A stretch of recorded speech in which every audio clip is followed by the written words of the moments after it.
Masın. Davam edirik əziz tamaşaçılar. Yeni il ərəfəsində işğaldan azad edilmiş ərazilərə böyük qayıdış prosesi intensivləşib. Bugün Xocalı, Xocavənd və Zəngilan rayonlarının kəndlərinə növbəti köç karvanları yola salınıb. Bu dəfəki köç karvanlarının ünvanları Xocalı rayonunun Şuşa kənd və Xanyurdu kəndləri, Xocavənd rayonunun Qırmızı Bazar qəsəbəsi və Zəngilan rayonunun Məmmədbəyli kəndidir. Şuşa kəndə 20 ailə, yəni 83 nəfər, Xanyurduya 12 ailə, 50 nəfər, Qırmızı Bazar qəsəbəsinə 37 ailə, bu da elir 169 nəfər. Məmmədbəyliyə isə 29 ailə, yəni 147 nəfər köçürülüb.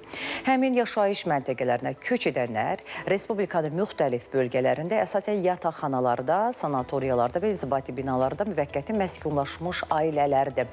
Həqiqətən də bir daha göz aydınlığı verirəm. Çünki 5 il müddət keçib bizim Vətən müharibəsindən.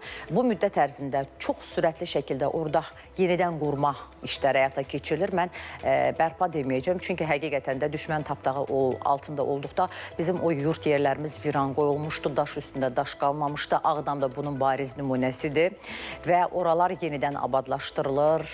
Sürətli şəkildə, yəni necə deyirlər, azad yurtlarımızda iş yerləri açılır və elə nəticə etibarilə də artıq onlar məcburi keçkin deyirlər, yəni artıq qaçqın da deyirlər.